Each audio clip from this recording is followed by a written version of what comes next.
Hey there everybody, CCX here and welcome back to more Paper Mario the Thousand Year Door.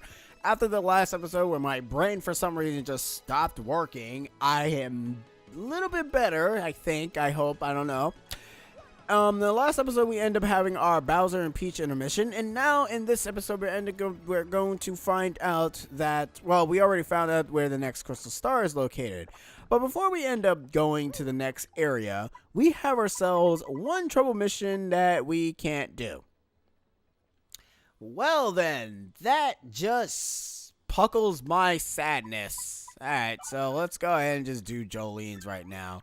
Jolene wants us to meet her at the Glitz Pit, so I'm just gonna actually cut, and yeah, we're just gonna get this over with really quickly.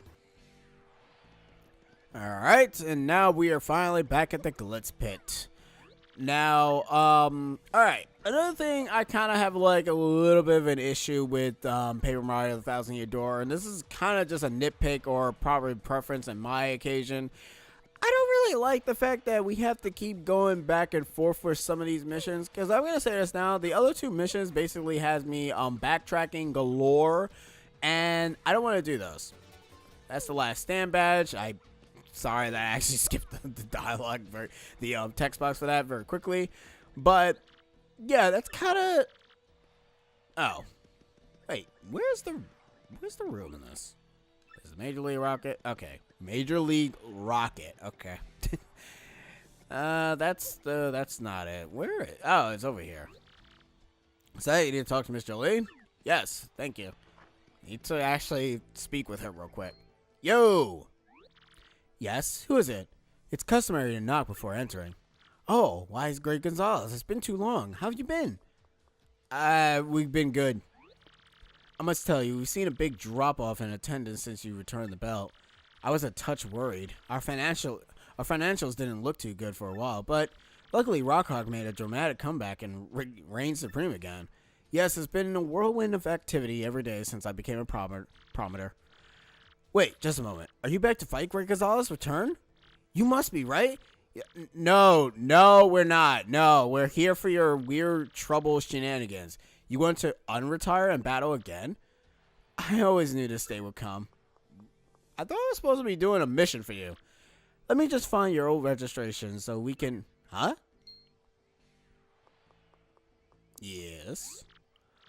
Ouch. I'm so sorry, but all of your records you seem to be gone. So our only option, sadly, is to start you in the minor leagues again. Are you, okay. Sorry, but rules are rules. We can't bend them, even for our next champ. Wow, alright. I'll just go ahead and put you in the minor league fighter again then. When you win a fight, you know the deal. Use the locker room communicator. I will not be going over the arena rules again, but of course. Bye for now. Alright, so apparently we could get... Okay, that's actually a pretty unique dialogue cutscene that you can actually get. Because normally you never really come back here. Once you're done with Chapter 3, you don't come back here ever again. You accepted the request? Fascinating. Let's get down to business. I need to clear out the garbage in the storeroom.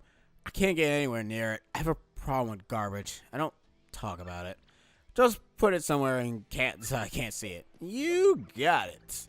But yeah, so if you want to go ahead and do the leagues again, you can. You go ahead and make your way back up to the top. I don't know why you would want to do that.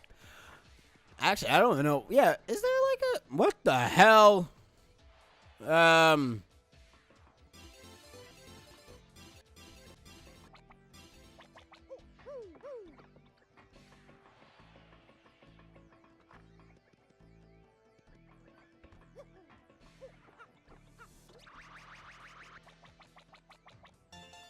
And there's also a star piece. Okay, well, I was actually being silent because I did not even think that there were any more trunks.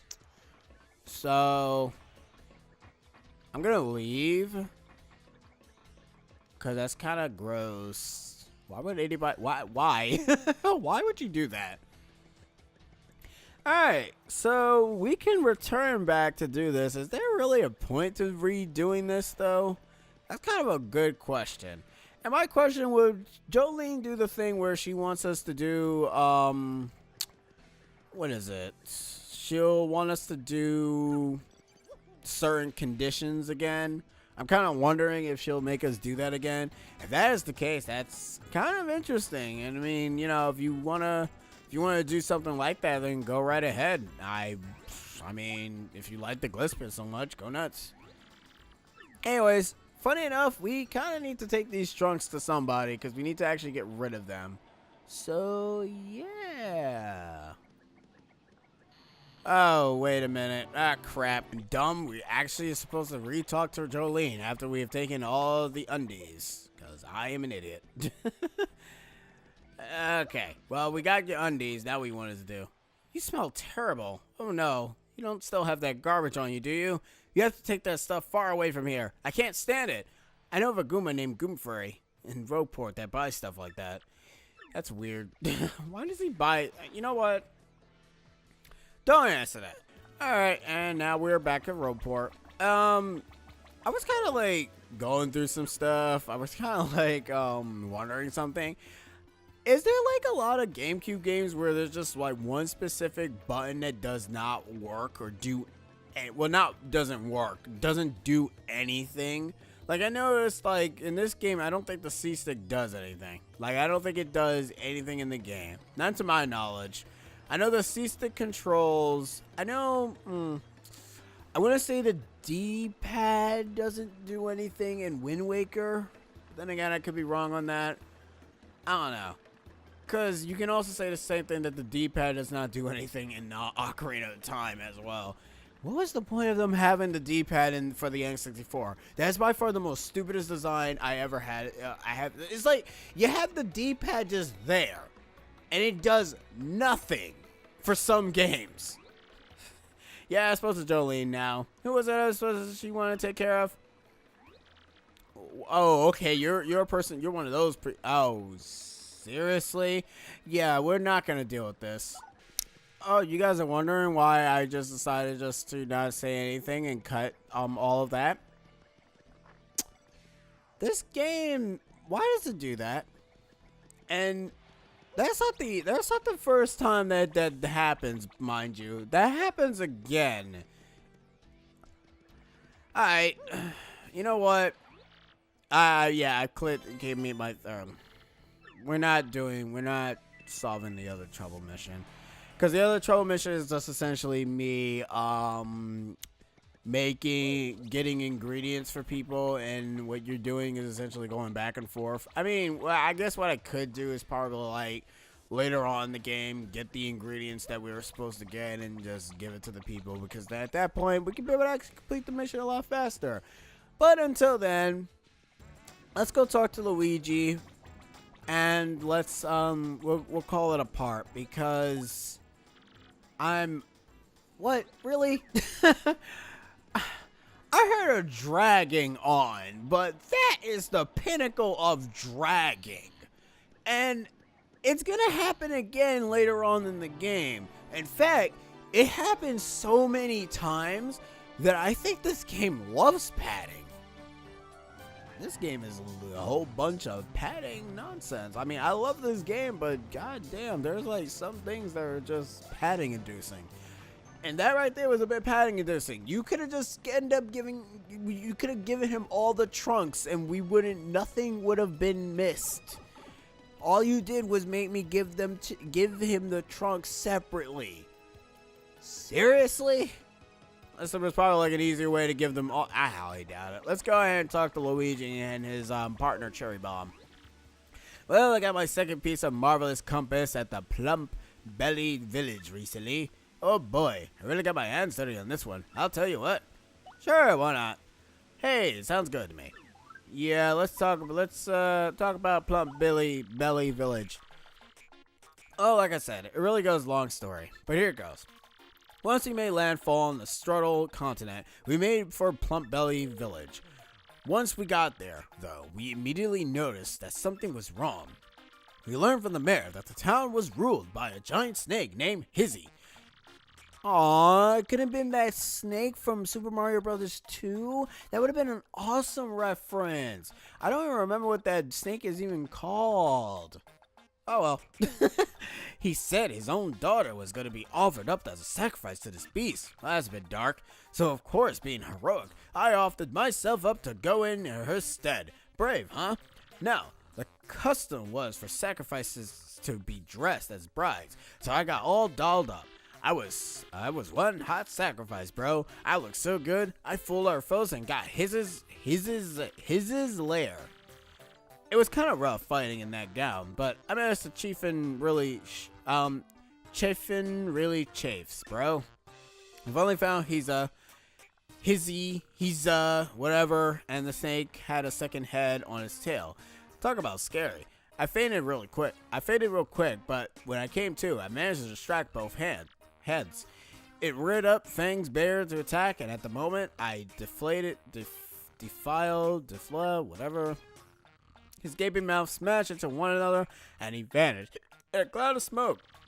The shining plate fell down on a spot where his body had been coiled. Yes, another compass piece. I set it and pointed east to the Circuit Break Island.